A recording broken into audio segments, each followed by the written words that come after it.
வணக்கங்க. அனைவருக்கும் குடியரசு தின நல்வாழ்த்துக்களை தெரிவித்துக் கொள்கிறேன்.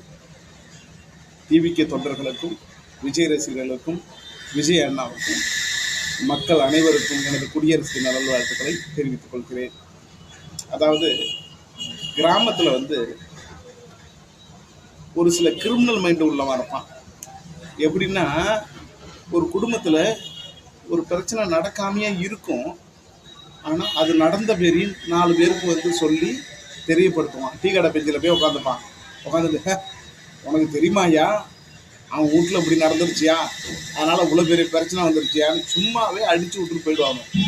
அதனால் என்ன ஆகும்னா, அவன்கிட்ட போய் டைரெக்டாக கேட்க முடியாது ஒரு சில பேரால். ஆனால் அந்த நபரை பற்றி தப்பான கால்குலேஷனுக்கு வந்துடுவாங்க. அப்படி ஒரு அவதூறை கிளப்பி விட்டுருவானுங்க. இது கிராமத்தில் நார்மலாக நடக்கும்.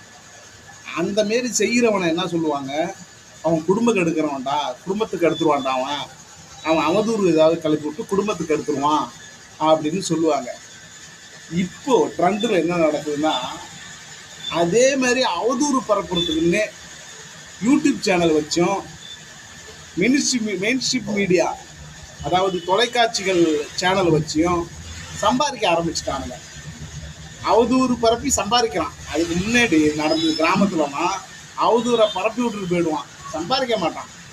அவன் குடும்பம் கெடுக்கிறவன் அவன் அப்படின்னு சொல்லுவாங்க. இப்போ தமிழ்நாட்டை கெடுக்கிறதுக்கு அவதூறு பரப்பி அதில் சம்பாதிக்கிறான். இப்படி தான் அந்த யூடியூப் சேனல், மெயின்ஸ்ட்ரீம் மீடியா இவங்கெல்லாம் பண்ணிகிட்டு இருக்காங்க. விஜய் சிபிஐ ஆஃபீஸுக்கு போனார். விஜய்க்கு பயங்கர தண்டனை கிடைக்க போகுது, விஜய் மாட்டிக்கிட்டாரு அப்படின்னு ஒரு பக்கம் செட் பண்ணிட்டு இருக்காங்க.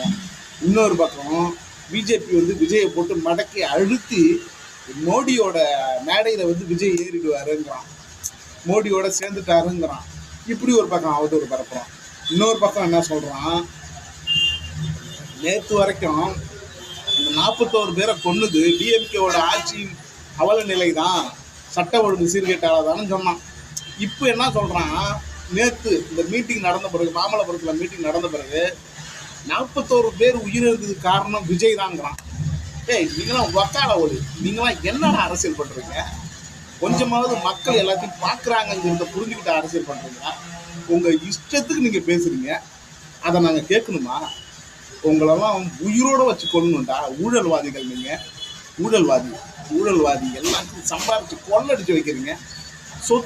சொத்து சேர்த்தா ஒரு தலைமுறை 2 தலைமுறைக்கு சேருங்கடா. 100 தலைமுறை சம்பாதிக்கிற அளவுக்கு எதுக்குடா சேர்த்து வைக்கிறீங்க? உங்களால் ஒழிச்சுட்டு தாண்டா உட்காரணும்.